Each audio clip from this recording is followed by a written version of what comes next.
نبی علیہ السلام اتنے خوش ہوئے کہ آپ نے اپنا مبارک ہاتھ ان کے سینے پہ مارتے ہوئے کہا کہ ابو منذر تمہیں تمہارا علم مبارک ہو، یعنی بڑی آبزرویشن ہے تمہاری کہ تم نے قرآن حکیم کی سب سے عظیم ترین آیت کو، یعنی نبی علیہ السلام کے بتائے بغیر انہوں نے آبزرو کر لیا کہ یہ آیت ہے۔ پھر وہ بخاری میں، وہ بھی سورۃ البقرہ میں ہے، آیت الکرسی آیت نمبر 255 ہے سورۃ البقرہ کی۔ پھر بخاری میں وہ بڑی لمبی حدیث ہے جو انسانی شکل میں آ کے شیطان جو ہے وہ مال غنیمت کہہ لیں، بیت المال کی جو حفاظت کے لیے حضرت ابو ہریرہ کو نبی علیہ السلام نے جو ہے وہ رکھا ہوا تھا، تو رات کے وقت وہ شیطان انسانی شکل میں آتا تھا۔ الٹیمیٹلی جب وہ پکڑا گیا تو اس نے پھر حضرت ابو ہریرہ کو ایک رشوت کے طور پہ آپ کہہ لیں، مدنی رشوت، الیاس قادری صاحب اس طرح کی چیزوں کو استعمال کرتے ہیں نا، تو ایک چھٹکارے کے لیے اس نے کہا میں تمہیں ایک وظیفہ بتاتا ہوں، مجھے چھوڑ دو تم۔ ان کا میں تو نبی علیہ السلام کے پاس پیش کروں گا تمہیں۔ ان کو نہیں پتا تھا یہ شیطان ہے، انسانی شکل میں آیا تھا، کیونکہ اس ٹائم علم غیب نہیں ہوتا تھا، یہ تو بزرگوں کو بعد میں پتہ چل جاتا ہے نا۔ تو حضرت ابو ہریرہ کو تو علم غیب کوئی نہیں تھا۔ اب نبی علیہ السلام کے پاس جب آپ نے فرمایا تمہیں پتہ ہے یہ 3 راتوں سے جو تمہارا مہمان بنا ہوا تھا نا چوری کرنے کے لیے جو بیت المال کی آیا تھا، وہ شیطان تھا۔ البتہ جو اس نے جاتے ہوئے یہ بات کی نا کہ قرآن حکیم میں ایک آیت ایسی ہے کہ اگر تم رات کو بسترے پہ جاتے وقت تلاوت کر لو تو صبح تک اللہ تعالیٰ تمہاری حفاظت پہ ایک فرشتہ معمور کر لے گا، تو وہ ہے تو جھوٹا تھا، اس نے بات سچی کی ہے۔ تو اس سے ایک اصولی بات پتہ چل گئی کہ اگر کوئی جھوٹا شخص بھی صحیح بات کرے نا تو بات کو لینا چاہیے، بندے کو چھوڑ دینا چاہیے۔ یہاں حالت یہ ہے کہ کوئی بندہ جو ہے وہ بات کرتا ہے تو کہتے ہیں اس کی داڑھی پوری نہیں ہے تو ہم اس کی بات نہیں مانیں گے، یہ ہمارے فرقے کا نہیں ہے ہم اس کی بات نہیں مانیں گے۔ وہ یہ دیکھو بات کیا کر رہا ہے، یہ نہ دیکھو بات کون کر رہا ہے۔ یہ نبی علیہ السلام نے ہمیں تعلیم دی ہے، اور مولویوں کی کامیابی کا راز یہی ہے کہ وہ اس حدیث کے اوپر عمل نہیں کرنے دیتے، وہ فوراً ڈکلیئر کرتے ہیں یہ تو بدعتی ہے، یہ تو گمراہ ہے، یہ رافضی ہے، یہ ناسبی ہے، یہ خارجی ہے، یہ بد مذہب ہے، اس سے بچنا ہے۔ تو سب سے بڑا بد مذہب اس روئے عرض پہ اگر کوئی ہو سکتا ہے تو شیطان ہی ہو سکتا ہے نا، اور کنفرم جہنمی اگر کوئی ہو سکتا ہے تو شیطان ہے۔ تو نبی علیہ السلام فرمایا ہے جھوٹا ہے، بات سچی کی ہے۔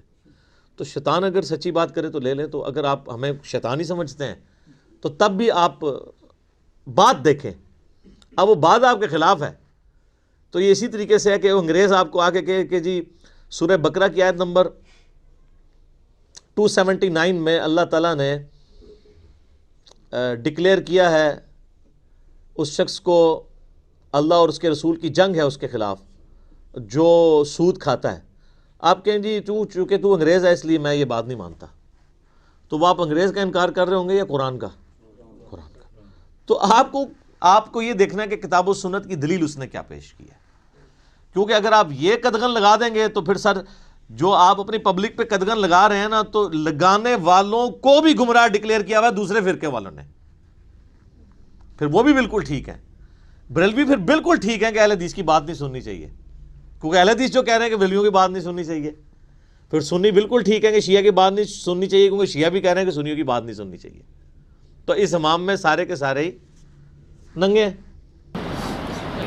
اہل سنہ اور اہل تشیع میں فرق ہے۔ اہل سنہ نامزد لعنت کے قائل نہیں ہے کسی بھی مسلمان پر، شیعہ کی عادت اور خصلت ہے کہ وہ نامزد لعنت کرتے ہیں۔ یہ جو کہا جاتا ہے نا لانتی، پرویز مشرف لانتی، دونوں ہاتھ چکے آنکھوں عمران لانتی، نواز شریف لانتی، مولویوں سمیت ساری جاہل ہے۔ بڑے سے بڑا ظالم بھی ہو، پورے پاکستان کو بھی قتل کر جائے، کھا جائے، ایسے حاکم کے اوپر بھی لعنت کرنا جائز نہیں ہے۔ لعنت کرنا کسی بھی مسلمان بڑے سے بڑا ظالم ہو اس پر لعنت کرنا جائز نہیں ہے۔ ہدایت کی دعا کریں، بد دعا کریں۔ اگر آپ اس کے شر سے متاثر ہیں تو کہیں یا اللہ اس کو پکڑ لیں اور اس سے بہتر لے آ۔ یہاں پہ میں ایک بات خصوصاً اہل تشیع کے لیے کر دوں، اپنا اہل سنت کا مقدمہ میں ان کے سامنے رکھ دیتا ہوں کہ اہل تشیع بھائیوں سے بھی میری ریکویسٹ ہے کہ وہ اہل سنت کے بارے میں اس حوالے سے کوئی بدگمان نہ ہو۔ اہل سنت میں کوئی دوسری رائے نہیں ہے۔ ہم حضرت معاویہ ہوں، حضرت مغیرہ ابن شعبہ ہوں، حضرت عمر ابن عاص ہوں، حضرت بصر ہوں رضی اللہ عنہم اجمعین، ہم صرف ان کا اتنا دفاع کرتے ہیں کہ ان پہ لعنت نہ کریں، ان کے مرنے کے بعد وہ اللہ کے پاس جا چکے ہیں، اللہ جانے ان کا معاملہ۔ ہم صرف اتنا دفاع کرتے ہیں, باقی ان کی غلطیوں کا کوئی جھوٹا دفاع نہیں کرتے. ہم الحمدللہ ابو بکر, عمر, عثمان و علی اور حسن ابن علی, ان 5 ہی کو خلفائے راشدین مانتے ہیں. ایون امام ابن تیمیہ نے منہاج السنہ میں لکھا کہ خلفائے راشدین 5 ہیں, ابو بکر, عمر, عثمان, علی اور حسن ابن علی. 6 مہینے ان کے بھی ڈال کے 30 سال پورے ہوتے ہیں. حافظ ابن کثیر نے آیت الاستخلاف سورہ نور آیت نمبر 55 کے کانٹیکسٹ میں تفسیر ابن کثیر میں, حافظ ابن کثیر المتوفی 774 ہجری, انہوں نے بھی لکھا ہے کہ یہ 12 خلفاء والی جو حدیث پیش کر کے تو یزید کو ان لوگوں کو بیچ میں ڈالتے ہیں, یہ 12 خلفاء نہیں 5 ہی ہیں کنزیکٹو. بعد میں 12ویں امام محمد مہدی ہیں, بیچ میں خلیفہ آئیں گے, ان میں سے ایک عمر بن عبدالعزیز ہیں. انہوں نے نہ معاویہ کو نہ یزید ابن معاویہ کو خلفائے راشدین میں شامل ہی نہیں کیا, نہ ابن تیمیہ نے, نہ ان کے شاگرد امام ابن کثیر نے. تو یہ الحمدللہ کوئی دوسری رائے نہیں, ہم صرف کہتے ہیں کہ لعنت نہ کریں, اور اس حوالے سے ذرا اصلاح کا دروازہ تاکہ کھلا رہے. اب آخری خطبہ اور اس کے بعد ایک مثال ہے بڑی انٹرسٹنگ, اور اس آخری خطبے کو ڈسکس کرنے سے پہلے ایک دفعہ دروشی پڑھ لیجئے. اللہم صلی علی محمد وعلی آل محمد کما صلیت علی ابراہیم وعلی آل ابراہیم انک حمید مجید. اللہم بارک علی محمد وعلی آل محمد کما بارکت علی ابراہیم وعلی آل ابراہیم انک حمید مجید. حق بات الحمدللہ کریں گے, حق نہیں چھپائیں گے. نہج البلاغہ سے آپ کو علی کے شیعہ اور معاویہ کے شیعہ کا فرق پتہ چلے گا. حجت الاسلام مفتی جعفر حسین صاحب کا اردو ترجمہ, پیج نمبر 571, خطبہ نمبر 204, ورڈ بائی ورڈ میں اس میں اوریجنل بک میں سے پیش کرنے لگا ہوں. اور یہ فرحان بھائی یہ بھی دکھا دیجئے ذرا ان کو, چونکہ یہ میں نے پیش کرنا ہے. اب یہ بڑا خطرناک ہے, یہ لوگوں کو ہضم ہی نہیں ہونا نا ساڈے شیعہ پراوانوں. اے خلفائے ثلاثہ تے لعنت کردے نے, ویکھو مولا علی نے تے معاویہ تے لعنت نہیں کرن دیتی. اے لعنت کرنا تے معاویہ دی جڑا جاری کردہ جڑا ہے وہ طریقہ ہے, اور میں اس کو بدعت کہنے میں بھی کوئی آر محسوس نہیں کروں گا. صحابہ پہ لعنت کرنا بدعت نہیں تو اور کون سی بدعت ہے؟ حرام قطعی ہے کسی صحابی کے اوپر, وہ بھی فوت ہو چکا ہو. تو یہ آپ ذرا خطبہ نمبر دیکھیں 204, پیج نمبر 571, کہ یہ میں اسے ورڈ بائی ورڈ پڑھنے لگا ہوں. جی, آپ نے جنگ صفین کے موقع پر اپنے ساتھیوں میں سے چند آدمیوں کو سنا کہ وہ اہل شام پر سب و شتم کر رہے ہیں. آج مولا علی زندہ ہوتے تو ان کا دل کتنا دکھتا ان رافضیوں کو دیکھ کے. تو مولا علی کیا کہہ رہے ہیں؟ میں کہتا ہوں یہ سیم وہ باتیں ہیں جو ہم کرتے ہیں. میں نے یہ پہلے نہیں پڑھی ہوئی تھی, اب میں آپ کو سناتا ہوں. میں تمہارے لیے اس چیز کو پسند نہیں کرتا کہ تم گالیاں دینے لگو. علی کا شیعہ کون ہے دیکھیں, ایک طرف معاویہ اور مغیرہ ہیں, مولا علی پہ مرنے کے بعد بھی لعنت کروا رہے ہیں, اور یہاں پر زندگی میں بھی نہیں کرنے دے رہے, حالانکہ جنگ کے لیے صفین پہ پہنچے ہوئے ہیں. ورنہ تو خوش ہوتے, ٹھیک ہے اور گالاں کڈو بھائی, مورال بلند کرو. میں تمہارے لیے اس چیز کو پسند نہیں کرتا کہ تم گالیاں دینے لگو. اگر تم ان کے کرتوت کھولو اور ان کے صحیح حالات پیش کرو تو یہ ٹھکانے کی بات ہے. وہ کہتے ہیں نا علمی طریقے سے غلطی واضح کریں, کرتوت کھولو, علمی جو ہم کہتے ہیں نا علمی طریقے سے واضح کریں, یہ تلوار کے زور کے اوپر دھونس کے اوپر نہیں, علمی طریقے سے غلطی. اگر تم ان کے کرتوت کھولو اور ان کے صحیح حالات پیش کرو تو یہ ایک ٹھکانے کی بات ہے, اور عذر تمام کرنے کا صحیح طریقہ کار یہی ہوگا کہ علمی طریقے سے بتاؤ کہ معاویہ نے یہ کیا ہے. اصحاب بدر اور اصحاب شجر, 80 اصحاب بدر میں سے جنگ صفین میں شہید ہوئے ہیں مولا علی کے ساتھی. اور عمار ابن Yasir top of the list, جس کے بارے میں بخاری میں حدیث ہے 2812, 2812. عمار کو ایک باغی جماعت قتل کرے گی, عمار ان کو جنت اور اللہ کی طرف بلائے گا, اور وہ جماعت دوزخ کی طرف بلانے والی جماعت ہوگی. دوزخ کے الفاظ ہیں, آگ کے. علی کی پارٹی کو حضور صلی اللہ علیہ وسلم نے فرمایا جنتی, اور مخالفین کو کہا دوزخ کی طرف بلانے والی. عمار ابن یاسر. مسئلہ نمبر 101 دیکھ لیں, میں نے اس میں یہ روایتیں بیان کی ہیں. اب یہ دیکھ رہے کہتے ہیں کہ صحیح طریقے سے حالات پیش کرو, علمی طریقے سے.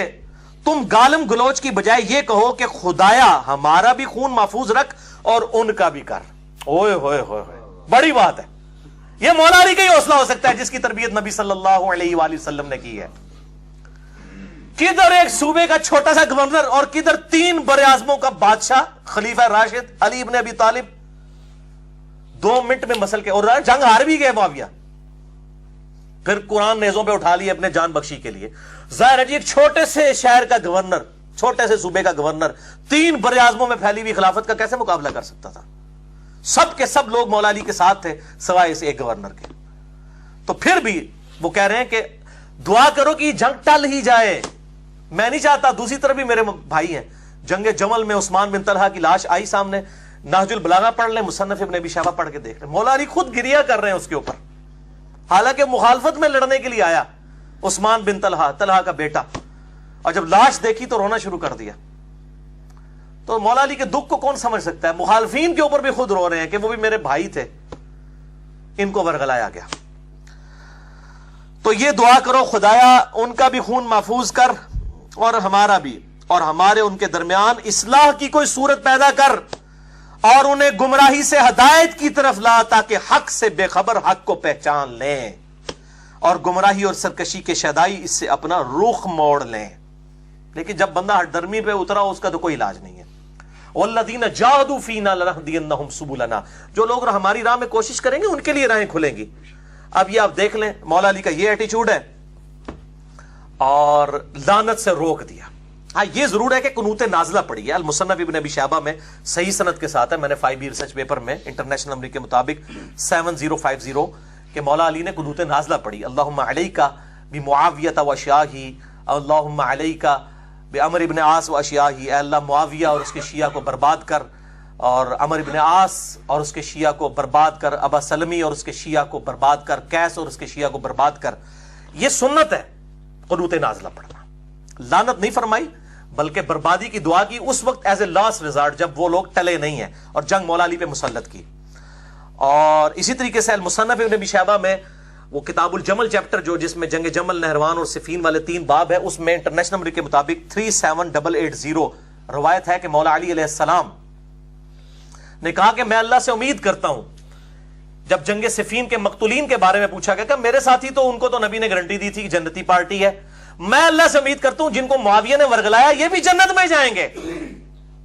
اور یہ آدھی روایت ہمارے وہ سنی لکھتے ہیں، اگلے الفاظ نہیں لکھتے. پھر معاویہ اور میرے درمیان فیصلہ اللہ کی عدالت میں طے پائے گا. معاویہ کو معاف نہیں کیا، لیڈر کو نہیں معاف کیا. ان کا بیچارے وہ بولے تھے قتل عثمان کا ایک پورا ایک ڈھونگ رچایا گیا. بالکل میں تو اب یہ وثوق کے ساتھ کہہ، پہلے تو میں یہ الفاظ نہیں تھا استعمال کرتا، میں چونکہ علم کے میدان کا شاہ سوار ہوں، میں نے الحمدللہ یہ ساری چیزیں یہ ڈھونگ ثابت کی ہیں. ٹھیک ہے، اور میں نے بخاری سے 4108 نمبر حدیث 4108 پیش کی ہے کہ حضرت معاویہ نے کنایا کر کے عبداللہ بن عمر کو کہا میں تیرے باپ سے زیادہ خلافت کا حقدار ہوں. حضرت عمر کی توہین کی، اور وہاں پہ حضرت عبداللہ بن عمر نے جواب نہیں، لیکن بعد میں کہا میں نے ارادہ کیا میں اس کو اسی وقت کہوں کہ تجھ سے زیادہ خلافت کا حقدار وہ ہے جس نے تجھے اور تیرے باپ کو مار مار کے اسلام میں داخل کیا تھا، قتال کیا تھا، یعنی مولا علی. لیکن میں فتنے کے ڈر سے خاموش ہو گیا، اور پھر مجھے آخرت کی نعمتیں یاد آ گئیں. اور راوی کہتے ہیں کہ شکر ہے اس نے اپنی جان بھی بچا لی ابن عمر نے یہ بات کر کے، اور اپنی عزت بھی بچا لی. 4108 کڑوی گولی بخاری میں. اچھا یہ ابن عمر کے جو الفاظ ہیں نا کہ میں اس کو کہوں تیرے باپ کو اور تجھے مار مار کے، آج یہ الفاظ صحیح مسلم میں حضرت عمر کے وہ الفاظ ہیں 1258 کہ دیکھنا ان 6 بندوں کے ساتھ جو مخالفت کرے گا خلافت کے معاملے میں تو یہ وہی لوگ ہوں گے جن کو میں نے مار مار کے اسلام میں داخل کیا ہوا ہے. دیکھا وہی الفاظ ہے جو ابن عمر نے کہے. دیکھا کیسی کڑیاں ملی ہیں، ٹھیک ہے نا. اور دیکھو انہوں نے پھر بعد میں توہین بھی حضرت عمر کی. اے عبداللہ بن زبان نے مت مار چڑی سی، مت تہاڈی کسی اور نے ماری ہے، تہاڈی چندیاں نے تہاڈی مت ماری ہے. اصل بخاری مسلم نے حق گل دس دیتی ہے بھائی، ایا کرو. بخاری مسلم کے منکر نہ بنو، منکرین حدیث نہ بنو، صحیح اہل الحدیث اہل السنہ بنو الحمدللہ. تو یہ میں نے 2 روایتیں بتا دی. تو اس حوالے سے میں یہی کہتا ہوں کہ علی کا شیعہ وہ ہے جو صحابہ کرام پہ لعنت نہ کرے، اور معاویہ کا شیعہ وہ ہے جو انہی کی جاری کردہ اس بدعت کے اوپر چلے. باقی جنگ جمل، نہروان، صفین کے حوالے سے جسے شوق ہو تو میرا ریسرچ پیپر نمبر 5B اور مسئلہ نمبر 101 ہے اہل سنت پاک.com پہ. خلافت و ملوکیت صحیح مسئلہ خروج اور فکر حسین حق پرستی کی علامت ہے. میں معاویہ بن ابی سفیان، مغیرہ ابن شعبہ، عمر ابن عاص، بسر بن ارطاح رضی اللہ عنہم اجمعین کو اس حوالے سے صرف عزت کرتا ہوں کہ وہ اصحاب ہیں. باقی جو ان کے اعمال ہیں وہ اللہ کو خود جواب دہ ہے. میں لعنت کا قائل نہیں ہوں، لیکن ڈنکے کی چوٹ پہ بخاری و مسلم کے احادیث کی روشنی میں ان کی غلطیاں بیان کرتا ہوں، جو غلطیاں الحمدللہ میں نے نہیں ہے، نبی صلی اللہ علیہ وسلم نے پہلی پریڈکشن کی تھی کہ انہوں نے امت کم پانا ہے. یہ میں نے نہیں بیان کی ہے، نبی صلی اللہ علیہ وسلم. اور میں عمار کو باغی جماعت قتل کرے گی، وہ اللہ کی طرف بلائے گا، وہ دوزخ کی طرف بلائے گی. صحیح بخاری 2812 2818 یہ نبی صلی اللہ علیہ وسلم کو کوئی ٹیچ کرنا چاہتا ہے؟ Are you want to teach your profit کہ تم نے کیوں یہ نعوذ باللہ من ذالک گستاخی کی ہے اصحاب کی، یہ بات کہہ کے کہ باغی جماعت دوزخ کی طرف بلانے والی؟ اپنے ایمان کی فکر کریں، اس پارٹی کو بچانے کی خاطر کہ اپنا ایمان ہی نہ گوا بیٹھنا، نبی کے ساتھ دشمنی نہ لو اور نبی کے ساتھ ٹکر نہ لو، اللہ کا عذاب آ جائے گا وَلِعَوْذُ بِاللَّهِ تعالی۔ اور دوسرا لیکچر ہے مسئلہ نمبر 102 فضائل حسین اور یزید کے برے کرتوتوں کے جھوٹے دفاع کے علمی جوابات، یہ 2 لیکچر ہیں، اور میرا ریسرچ پیپر نمبر 5 بھی ہے۔ انشاءاللہ باقی گفتگو ہم اگلے لیکچر میں کریں گے اہل سنت کے حوالوں کے اعتبار سے، اور اس میں پھر آپ کو کئی ایک ٹروتھ اور انشاءاللہ ریویل ہوں گے انشاءاللہ تعالی۔ اللہ تعالیٰ سے دعا ہے جو حق بات میں نے کہی اللہ تعالیٰ ہمارے دلوں میں راسخ فرمائے، اگر جذبات میں میرے منہ سے کوئی غلط بات نکل گئی تو اللہ تعالیٰ ہمارے دلوں سے معاف کر دے، ہمیں کتاب و سنت کی تعلیمات پر عمل کر کے دوسرے بھائیوں تک پہنچانے کی توفیق عطا فرمائے۔ سبحانک اللہم و بحمدک، اشہد ان لا الہ الا انت، استغفرک و اتوب الیک، وما علینا الا البلاغ المبین۔ جزاکم اللہ خیرا۔